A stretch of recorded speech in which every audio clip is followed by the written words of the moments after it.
This is indeed a shocking news as May Edochie female lawyer finally speak. My wonderful viewers, at this moment, I will allow you to watch this video to hear what May Edochie female lawyer said about this marital gbasgbos. My wonderful viewers, please kindly at this moment subscribe and turn on your bell notification for more amazing and interesting updates coming from my channel. Please kindly click on that like button and share at this moment without wasting much time. Enjoy the rest of the video and don't forget to leave your own opinion down the comment section. Okay guys, see you in my next update. Bye for now. Enjoy the rest of the video. I will be revealing very important, priceless information, knowledge of which will be helpful and will empower you. Now get your pen and paper. Let us begin.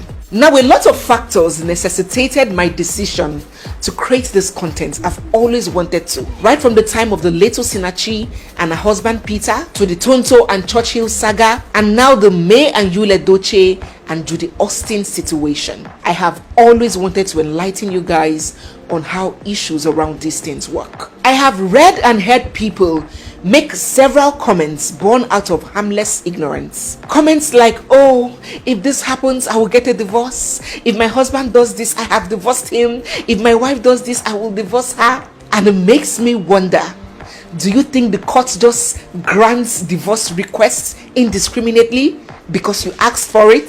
The law respects and recognizes the sanctity of marriage and have stipulated certain grounds or reasons upon fulfillment of which it would grant a divorce. In today's video, guys, I will be explaining very clearly the grounds for a divorce in Nigeria. It is interesting to note that these laws are very similar amongst several jurisdictions all over the world. So listen very keenly, watch till the end, and do not skip any parts. You'll thank me later. The law would only grant a divorce if it is proven that that marriage has broken down irretrievably. And there are 8 factors that would allow the court to come to the conclusion that a marriage has indeed broken down irretrievably. 1. A willful and persistent refusal to consummate the marriage. A willful and persistent refusal to consummate the marriage. A court would grant a divorce request when one party to a marriage refuses to consummate the marriage. Now you may ask, what is consummation? Because a lot of people have a false idea of what consummation is. Consummation is not the everyday sexual intercourse that a man and wife has. That is not consummation. Consummation is the first act of sexual intercourse after the marriage. I often hear people say, oh, the woman refused to go to bed with her husband, the man can sue, she refused to consummate the marriage, but they have 4 kids. No, that marriage has very well been consummated. He can't come under this ground. Once a man and a woman has had sex after marriage, that marriage has been consummated. What this ground for divorce means is that since the marriage began, the couple has never had sex because one party is making sure that it doesn't happen. And trust me, these things happen a lot in the society. Maybe due to diabolism, ritualism, due to sexual preferences. Yes, you see many gay guys, they know their sexual preferences, but they would marry. And when they get into the marriage, they'll refuse to touch their wives. That is an example where this ground can come to play. And note that there are 2 conditions for this refusal. One is that it must be willful. It must be deliberate. It must not be due to circumstances above that person's control. Like maybe weak erection. A man might be wanting to have sex with his wife, but the machine gun is not cooperating. That cannot come under this ground because that was not willful. Or maybe due to ill health or distance. This makes that refusal unwillful. That is on the one hand. On the second hand, the law says that that refusal must be persistent. It must be continuous. It must be repeated. So if after the marriage someone tries once, twice, and the man or the woman says no, or maybe because of pain for inexperienced people, you now run to court and say this person has refused to consummate. No, that refusal must be persistent, meaning you have tried and tried and tried and tried for a period of time, and that person has still not budged. So before we go to the next point, I'm going to be highlighting the interesting facts about every point that we discuss.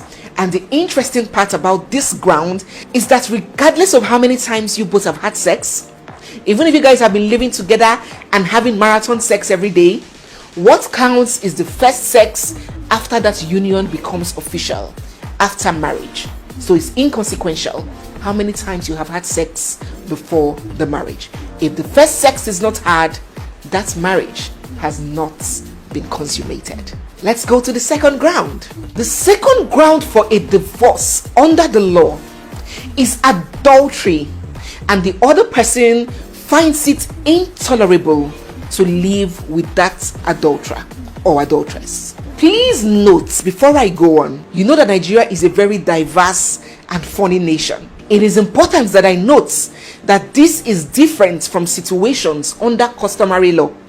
For those that did just traditional marriage, the situation is very different, because under traditional marriage, a husband is permitted to divorce his wife on account of adultery, but a wife is not permitted to rely on her husband's adultery to seek for a divorce under customary law and traditions. So let us go on. So adultery is recognized by law as a ground for divorce.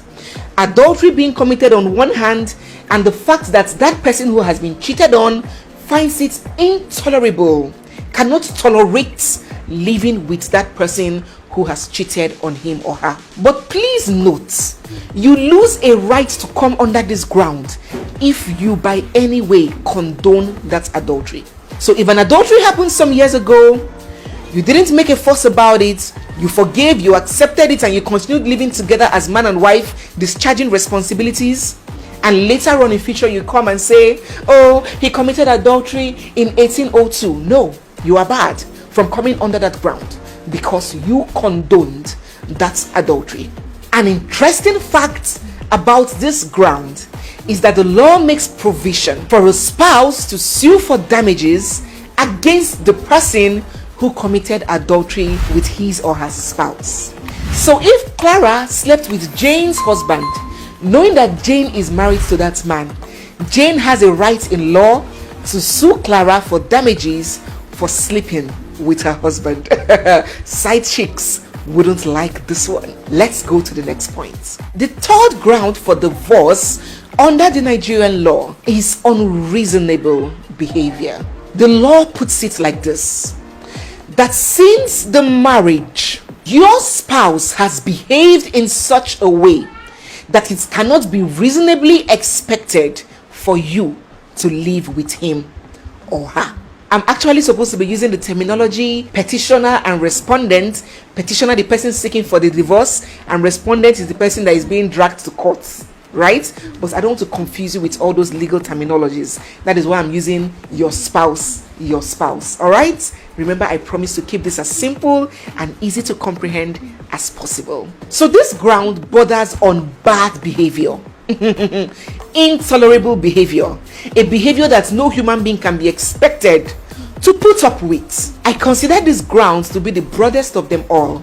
Other grounds are more definite and enclosed, but this one accommodates all sorts, from excessive gambling to chronic indebtedness to gross irresponsibility, perpetual drunkenness, cruelty and bestiality, domestic violence and extreme anger issues, even the use of juju and charms can comfortably come under this ground. The list is both broad and inexhaustive. So that spouse that is always getting so drunk that they call you, Mama Nkechi, we found your husband in the gutter at the junction, and you go there with wheelbarrow and pick your husband, and he's like, oh, well, woman, let me alone. You know those kind of husbands, and will still come back home and demand sex, stinking of alcohol, and even beat you on top of it if you refuse them. Those kinds of behavior That man that is such a chronic debtor that every day you're coming to get harassed at home, your properties are coming to get carted away because your husband is on all the loan apps and all the Baba Ijebu and Baba Ijesha, borrowing up and down and driving the family to the brink of poverty. That is an irresponsible behavior, and it can fall under this ground. So it's broad, a behavior that you cannot be reasonably expected to live with. Before we move to the next points, are interesting facts about this ground.